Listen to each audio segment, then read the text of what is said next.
ഈ രഞ്ജിത്ത് രാജിവെച്ച് എങ്ങനെയാണ്? രാജിവെച്ച ആൾ ആരാണ് എന്നുള്ളതല്ല നമ്മുടെ പ്രശ്നം. അയാൾ രാജിവെക്കാൻ കാര്യം നമ്മുടെ ചാനൽ അയാളുടെ പേര് പുറത്ത് പറഞ്ഞാണ് ജനങ്ങളെ പറഞ്ഞ് വിശ്വസിപ്പിക്കുക. രാജിവെച്ച രഞ്ജിത്തിനെ എനിക്കറിയാം. അയാൾ സ്വന്തം കുറ്റബോധം കൊണ്ട് രാജിവെച്ചതാ.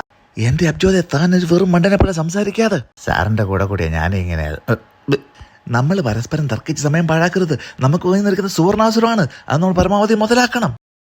അതെങ്ങനെ? അയാൾ രാജിവെച്ച് നമ്മുടെ ചാനലുടെ പേര് പുറത്ത് പറഞ്ഞാൽ നമ്മൾ പറഞ്ഞു പരത്തണം. അതെങ്ങനെ? മറ്റ് ചാനലുകൾ അയാളുടെ പേര് ഒളിപ്പിച്ച് വെച്ചപ്പോൾ നമ്മുടെ ചാനൽ ആ പേര് പുറത്ത് പറഞ്ഞ് നമ്മൾ ജനങ്ങളെ പറഞ്ഞ് വിശ്വസിപ്പിക്കണം. വയനാട് ദുരന്തത്തിൽ പുറകെ പോയ നമ്മുടെ ചാനലിൻ്റെ റേറ്റിംഗ് ഇതിൽ കൂടെ നമ്മൾ പിടിച്ചു നേടണം. എങ്ങനെയുണ്ട് എൻ്റെ ബുദ്ധി? സമ്മതിച്ചിരിക്കുന്നു കോട്ടപ്പള്ളി. ഈ കാര്യത്തിൽ സ്വാത്വികാചാരനെ എന്നെ താൻ കടത്തി വിട്ടിരിക്കുന്നു. Okay, thank you sir. നമുക്കൊട്ടും സമയം കളയാല്ല. എത്രയും പെട്ടെന്ന് നമ്മുടെ ചാനലിൽ ഒരു മൈക്ക് കൊണ്ടുവരൂ. ചാനൽ മൈക്ക് എടുക്കുന്ന സ്റ്റുഡിയോ പോകണം. മണ്ണാൻ കേട്ട തനിക്കൊക്കെ ഒരു ചാനൽ മൈക്ക് കൊണ്ടു നടത്താൻ എന്താടോ? പെട്ടെന്ന് ആരും രാജിവെച്ചാൽ നമ്മുടെ ചാനൽ വേറിലാക്കത്തില്ലേടോ. സമയം കളയാതെ പോ ചാനലിന്റെ മൈക്ക് കൊണ്ടുവരൂ.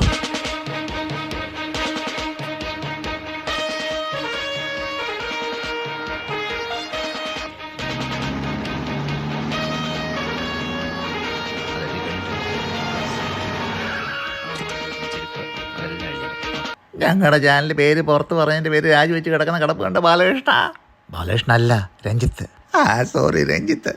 എന്തൊക്കെ ബഹളമായിരുന്നു. രാജിവെക്കത്തില്ല. അവസാനം നമ്മുടെ ചാനൽ പേര് പുറത്ത് പറഞ്ഞാണല്ലോ രാജിവെച്ചത്. ഇതാണ് നമ്മുടെ ചാനലിൻ്റെ റേറ്റിംഗ് കൂടും മോനെ. എഴുന്നേറ്റ് മാറണം മിസ്റ്റർ.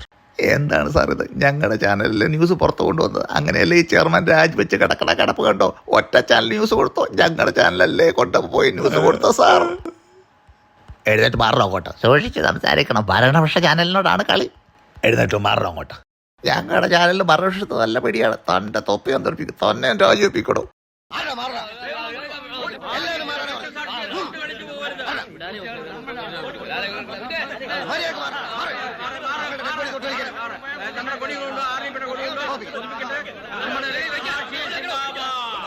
രാജിവെച്ച് ഞങ്ങളുടെ ചാനൽ കാരണം ആർത്തിക്കട. ഞങ്ങളുടെ ചാനൽ കാരണം ഒരു ചാനൽ കാരണമല്ലോ രാജിക്കത്ത് കൊടുത്തോണ്ട് അയാളെ രാജിവെച്ചത്.